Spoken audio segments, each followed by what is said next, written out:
ভারতীয় সনাতন সংস্কৃতিতে এমন কিছু তিথি ও উৎসব রয়েছে যেগুলো শুধুমাত্র আনন্দের জন্য নয়, বরং আত্মার গভীরতম অনুভূতিকে জাগিয়ে তোলার জন্য পালন করা হয়। দোল পূর্ণিমা তেমনই এক পবিত্র দিন, যেখানে প্রেম, ভক্তি, আনন্দ, ত্যাগ ও ঈশ্বরের সঙ্গে মানুষের সম্পর্ক এক অনন্য রূপে প্রকাশ পায়। দোল শুধুমাত্র রঙের উৎসব নয়, এটি আত্মিক মিলনের উৎসব। এই দিনে মানুষ রঙে রঙিন হয়, কিন্তু তার চেয়েও বড় কথা, মন রঙিন হয় ভক্তিতে, ভালোবাসায় ও ঈশ্বরের স্মরণে। আজ দোল পূর্ণিমার আসল কাহিনী, কেন দোল খেলা হয় আর কেন রাধা ও কৃষ্ণ দোল খেলেছিলেন, এই কাহিনী কেবল ইতিহাস নয়, এটি জীবনের দর্শন। দোল পূর্ণিমা সেই পবিত্র তিথি যেদিন চাঁদ পূর্ণ রূপে আকাশে উদিত হয় এবং প্রকৃতি নিজেই যেন উৎসবের সাজে সেজে ওঠে। বসন্ত ঋতুর মৃদু বাতাস, কোকিলের ডাক, পলাশ ও শিমুলের লাল রং সব মিলিয়ে যেন প্রকৃতি ঘোষণা করে দেয় যে প্রেম ও আনন্দের সময় এসে গেছে। এই বসন্ত ঋতুই দোল পূর্ণিমার প্রাণ, কারণ বসন্ত মানেই নতুন জীবন, নতুন আশা এবং নতুন প্রেমের সূচনা। দোল পূর্ণিমার মূল ভাবনার কেন্দ্রে রয়েছেন ভগবান শ্রীকৃষ্ণ। বৃন্দাবনের লীলা ছাড়া দোলের কাহিনী অসম্পূর্ণ। শ্রীকৃষ্ণ ছিলেন পরম ব্রহ্ম, কিন্তু একই সঙ্গে ছিলেন মানবিক প্রেমে ভরা এক দেবতা। তার লীলায় ঈশ্বর ও মানুষের মাঝের দূরত্ব মুছে যায়। দোল খেলার মধ্য দিয়ে তিনি দেখিয়েছিলেন ঈশ্বরকে ভয় নয়, ভালোবাসতে হয়। বৃন্দাবনে শ্রীকৃষ্ণের শৈশব ও কৈশোর কেটেছিল গোপালদের সঙ্গে। গরু চড়ানো, যমুনার তীরে খেলাধুলা, মাখন চুরি সবকিছুই ছিল তার লীলার অংশ। কিন্তু বসন্ত এলে বৃন্দাবনের বাতাসে এক আলাদা আবেশ ছড়িয়ে পড়ত। সেই আবেশের নাম ছিল প্রেম। গোপীগণ, বিশেষ করে রাধার হৃদয়ে কৃষ্ণের জন্য যে প্রেম ছিল তা কোনো সাধারণ প্রেম নয়, সেটি ছিল আত্মা ও পরমাত্মার মিলনের আকাঙ্ক্ষা। রাধা ছিলেন ভক্তির পরম রূপ। তিনি কেবল কৃষ্ণের প্রিয় ছিলেন না, তিনি ছিলেন কৃষ্ণ ভক্তির চূড়ান্ত প্রকাশ।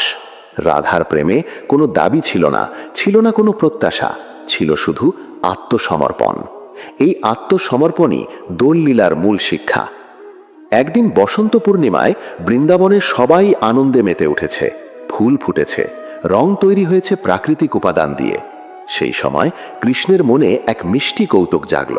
তিনি ভাবলেন রাধা ও গোপীদের সঙ্গে এমন এক খেলা খেলবেন যেখানে কোনো হার জিত নেই, আছে শুধু আনন্দ। এই ভাবনা থেকেই দোল খেলার সূচনা। প্রথমে কৃষ্ণ রাধার দিকে আবির ছুঁড়লেন। রাধা লজ্জায় মুখ ঢাকলেন, কিন্তু সেই লজ্জার মধ্যেই ছিল এক অপার আনন্দ। রাধা বুঝেছিলেন এটি কোনো সাধারণ খেলা নয়, এটি প্রেমের ভাষা। এরপর গোপীরাও একে একে রঙে রঙিন হয়ে উঠলেন।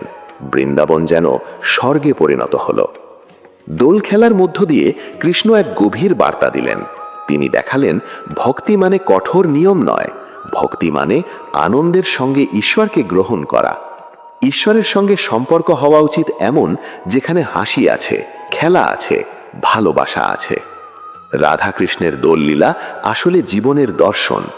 রাধা হলেন জীবাত্মা আর কৃষ্ণ হলেন পরমাত্মা। রং হলো মায়া, যা জীবাত্মাকে ঢেকে রাখে। যখন কৃষ্ণ রাধাকে রঙে রাঙান, তখন তার অর্থ পরমাত্মা জীবাত্মাকে নিজের প্রেমে রাঙিয়ে নিচ্ছেন। দোল পূর্ণিমা তাই কেবল উৎসব নয়, এটি আত্ম উপলব্ধির দিন। এই দিন মানুষ একে অপরের সঙ্গে রং খেললেও আসল উদ্দেশ্য হওয়া উচিত হৃদয়ের রং বদলানো। অহংকার, হিংসা, ক্রোধ এইসব কালো রং মুছে ফেলে প্রেম ও ক্ষমার রঙে নিজেকে রাঙানো। সময়ের সঙ্গে সঙ্গে দোল খেলা বৃন্দাবন থেকে সারা ভারতে ছড়িয়ে পড়ে। বাংলায় এটি দোল যাত্রা নামে পরিচিত। এখানে কৃষ্ণকে দোলনায় বসিয়ে ভক্তরা আবির দেন। দোলনা দোলানোর মধ্যেও রয়েছে এক গভীর অর্থ। দোলনা হলো জীবনের ওঠা নামার প্রতীক। সুখ দুঃখের দোলায় দুলতে দুলতে মানুষ এগিয়ে চলে, আর কৃষ্ণ সেই দোলনার মাঝখানে স্থির হয়ে বসে থাকেন, অর্থাৎ ঈশ্বর সব অবস্থায় অপরিবর্তিত। বাংলার বৈষ্ণব সমাজে দোল পূর্ণিমার গুরুত্ব অপরিসীম। চৈতন্য মহাপ্রভুর আবির্ভাবও এই পূর্ণিমাতেই। তাই এই দিনটি প্রেম ভক্তির এক চূড়ান্ত প্রকাশ। মানুষ নাচে, গান গায়, কীর্তন করে, সবকিছুতেই থাকে কৃষ্ণ প্রেমের আবেশ। দোল খেলার রং তাই শুধুই বাহ্যিক নয়, এটি অন্তরের। কৃষ্ণ কখনো বলেননি আমাকে ভয় করো, তিনি বলেছেন আমাকে ভালোবাসো। আর সেই ভালোবাসার সবচেয়ে সুন্দর রূপ হলো দোল। এই ভাবনাতেই দোল পূর্ণিমা আজও মানুষকে একত্রিত করে। ধনী গরিব, বড় ছোট সবাই একসঙ্গে রং খেলায় মেতে ওঠে, কারণ কৃষ্ণের কাছে সবাই সমান, তার প্রেমে কোনো ভেদাভেদ নেই। দোল পূর্ণিমার গভীরতা যতটা বাহ্যিক আনন্দে প্রকাশ পায়, তার চেয়েও বহুগুণ বেশি লুকিয়ে আছে তার অন্তর্নিহিত দর্শনে। রাধা ও কৃষ্ণের দোল খেলা আসলে কোনো সাধারণ উৎসব নয়, এটি প্রেমের তত্ত্ব। এই প্রেম কোনো দেহগত আকর্ষণ নয়, এটি আত্মার আকর্ষণ। রাধা এখানে একজন নারী নন, তিনি জীবাত্মার প্রতীক। আর কৃষ্ণ কোনো সাধারণ নায়ক নন, তিনি পরমাত্মা। এই দুয়ের মিলনই দোল লীলা। বৃন্দাবনে দোলের দিন কৃষ্ণ ইচ্ছাকৃতভাবে নিজেকে সাধারণ রাখতেন। তিনি রাজকীয় অলংকার পরতেন না, গোপালদের মতোই সাধারণ বেশে থাকতেন, কারণ তিনি বোঝাতে চেয়েছিলেন ঈশ্বর অহংকারে নয়, সরলতায় ধরা দেন। দোল খেলায় কোনো প্রাসাদ নেই, কোনো সিংহাসন নেই, আছে কেবল খোলা আকাশ, ফুল, রং আর মুক্ত হাসি। রাধা যখন কৃষ্ণের ছোড়া আবিরে রাঙা হলেন, তখন সেটি কেবল গালের রং বদলানো ছিল না, সেটি ছিল আত্মসমর্পণের মুহূর্ত। রাধা বুঝেছিলেন এই রং তাঁর নিজের নয়, এই রং কৃষ্ণের প্রেমের রং। এই প্রেমে কোনো শর্ত নেই। কৃষ্ণ বলেননি আমাকে পেতে হলে এই করো বা ওই করো, তিনি শুধু রং ছুড়ে দিয়েছেন, আর রাধা সেই রং গ্রহণ করেছেন। এই গ্রহণই ভক্তির মূল কথা।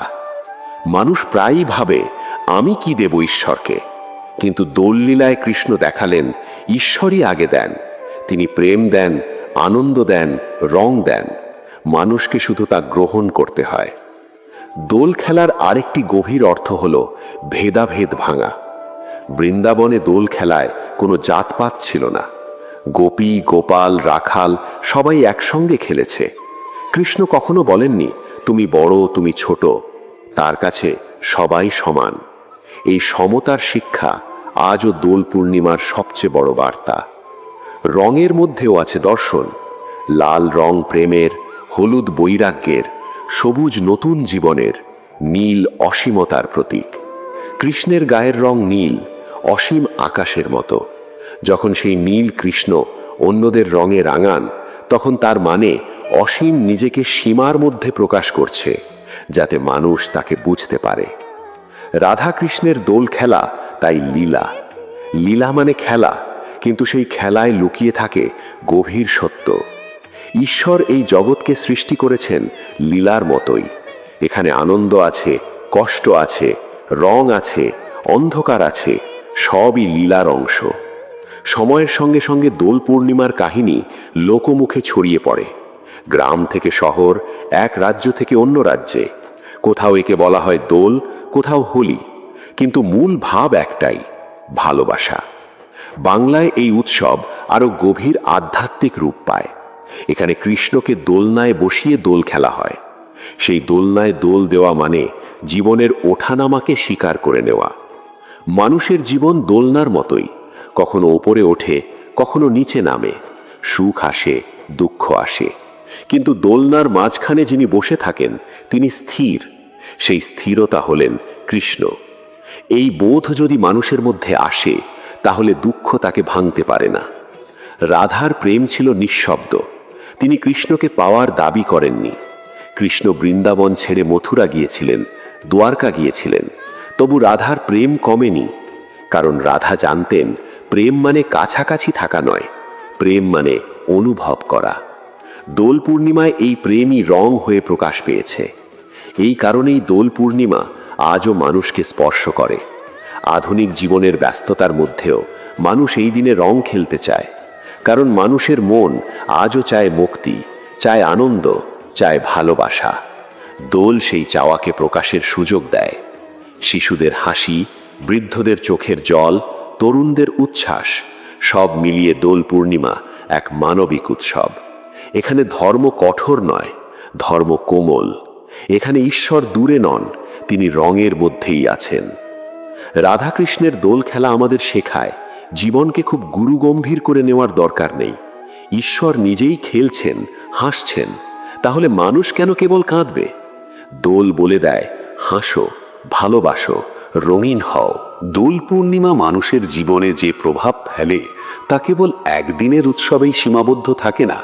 এই উৎসব মানুষের মনকে ধীরে ধীরে বদলে দেয়। বছরের পর বছর ধরে মানুষ এই দিনে যা অনুভব করে তা তার চরিত্রে, চিন্তায় এবং আচরণে ছাপ ফেলে। রাধা ও কৃষ্ণের দোল লীলা আমাদের শেখায় জীবনে আনন্দ পাওয়া কোনো পাপ নয়, বরং ঈশ্বর প্রদত্ত এক উপহার।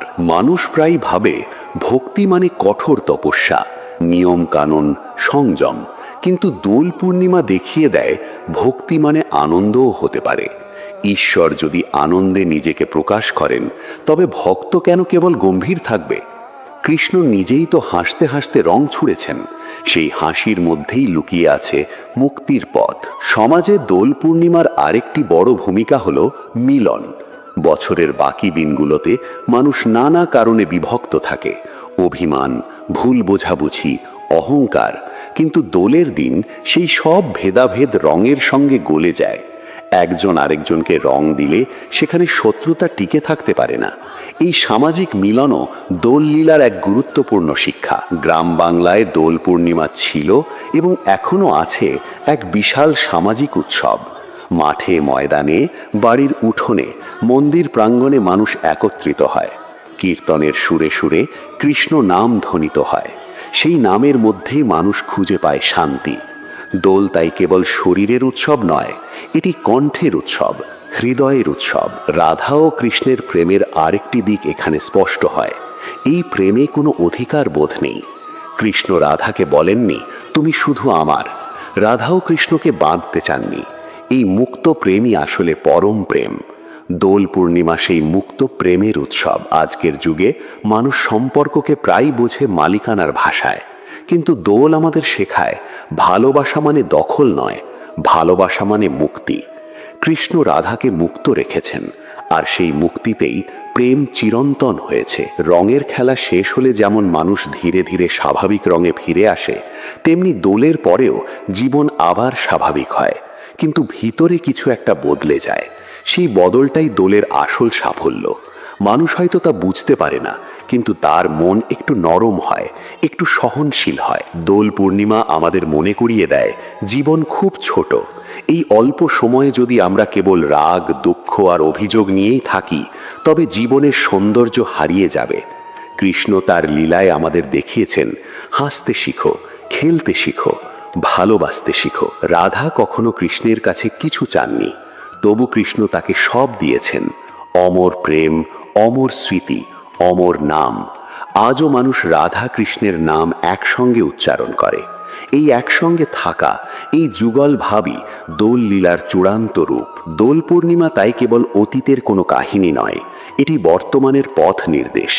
যখনই জীবনে অন্ধকার আসে, হতাশা আসে, তখন দোলের কথা মনে করলে বোঝা যায় রং এখনো আছে, ঈশ্বর এখনো হাসছেন, শুধু আমাদের চোখে হয়তো ধুলো জমে গেছে। যেদিন মানুষ আবার শিশুর মতো নির্ভীক হয়ে রং খেলতে শিখবে, সেদিন তার মনও হালকা হবে।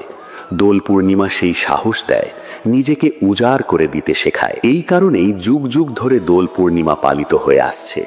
রাজা প্রজা, ধনী গরিব, পণ্ডিত মূর্খ, সবাই এই দিনে সমান, কারণ কৃষ্ণের কাছে সবাই সমান, তার রঙে সবাই এক। ভক্তি কথা চ্যানেলের সকল শ্রোতা ও পাঠকদের আবারও প্রণাম। দোল পূর্ণিমার আসল কাহিনী আমাদের শেখায় এই উৎসব কেবল রঙের নয়, এটি আত্মার উৎসব। কেন দোল খেলা হয়, কেন রাধা ও কৃষ্ণ দোল খেলেছিলেন, তার উত্তর লুকিয়ে আছে প্রেমে, ভক্তিতে এবং আনন্দে। রাধা আমাদের শেখান আত্মসমর্পণ, কৃষ্ণ আমাদের শেখান আনন্দ।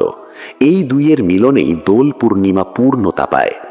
আজও যদি আমরা আমাদের জীবনে একটু রাধার ভক্তি আর একটু কৃষ্ণের হাসি এনে দিতে পারি, তবে জীবন নিজেই দোল উৎসবে পরিণত হবে। এই লেখার মাধ্যমে যদি আপনার মনে একটুও শান্তি আসে, একটুও ভক্তির আলো জ্বলে ওঠে, তাহলেই এই প্রয়াস সার্থক। জয় রাধে, জয় কৃষ্ণ। ভক্তির আলোয় রঙিন হোক আপনার জীবন।